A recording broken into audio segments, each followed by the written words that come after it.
FIR చేసి seize చేసిన బోట్లను దగ్గరుండి అధికారంలో ఉన్న ఈ పెద్దలే వీళ్ళే దొంగతనం తీసుకొని పోతే వీళ్ళు చేసింది ఏమిటి అని అంటే కేవలం పోలీసులను కొంతమందిని ట్రాన్స్ఫర్ చేసినారు.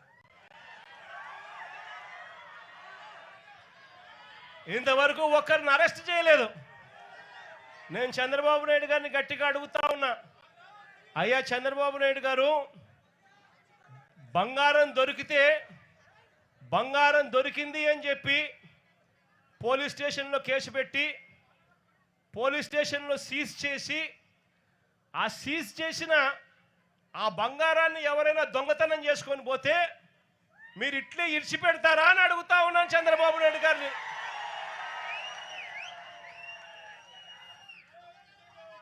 మత్స్యకారులు అంటే ఇంత చులకనగా ఉన్న ఈ పెద్ద మనిషి చంద్రబాబు నాయుడు గారికి గట్టిగా బుద్ధి చెప్పే రోజులు త్వరలోనే వస్తాయని చెప్పి, ఎల్లకాలం ఈ ప్రభుత్వం ఇలాగనే కొనసాగదు అని చెప్పి గట్టిగా చంద్రబాబు నాయుడు గారిని గట్టిగా మందలిస్తా ఉన్నాం. ఇదే పెద్ద మనిషి చంద్రబాబు నాయుడు గారికి చెప్తా ఉన్నా, ఇక్కడే ఎంపీలు ఫోన్లు చేస్తారు, కొంతమంది మత్స్యకారులకు 10 లక్షల రూపాయలు డబ్బులు ఇస్తారు, వాళ్ళ ఇల్లు కలిసి దొంగతనం చేసే దాంట్లో పాత్రదారులు అవుతారు. ముఖ్యమంత్రి కొడుకు దగ్గరుండి ఆశీస్సులు ఇస్తాడు.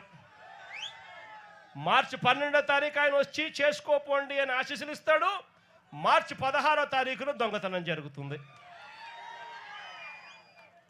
ఇంతకన్నా దిక్కుమాలిన ప్రభుత్వం ప్రపంచ చరిత్రలో ఇంకేదైనా ఉంటుందా అని అడుగుతా ఉన్నా మిమ్మల్ని అందరినీ కూడా. నేను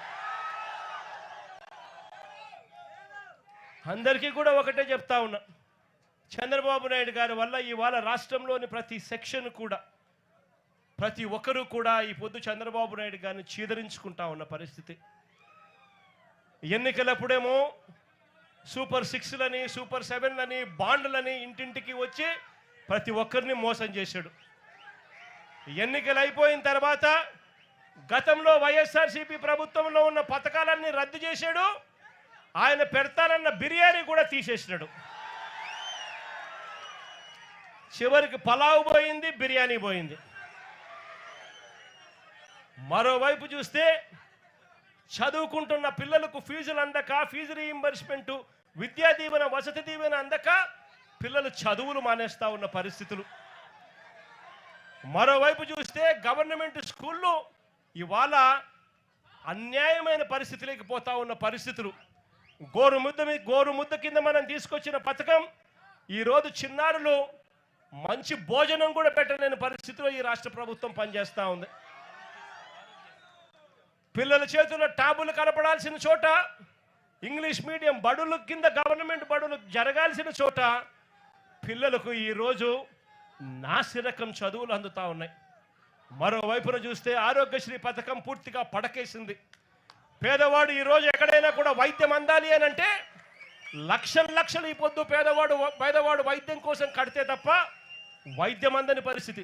ఇక్కడ కూడా నా దగ్గరికి ఎవరో ఒక బోర్డు పట్టుకొని వచ్చినారు, అన్నా నా పరిస్థితి ఇట్లుందన్నా, మా కుటుంబ సభ్యుల పరిస్థితి ఇట్లుంది అని చెప్పి ఇక్కడికి కూడా ఎవరో వచ్చి బోర్డు పట్టుకొని వచ్చినారు. అదే మన ప్రభుత్వ హయాంలో ఏకంగా ఆరోగ్యశ్రీని 25 లక్షల దాకా ఉచితంగా చేసే వైద్యాన్ని పెంచి 3,300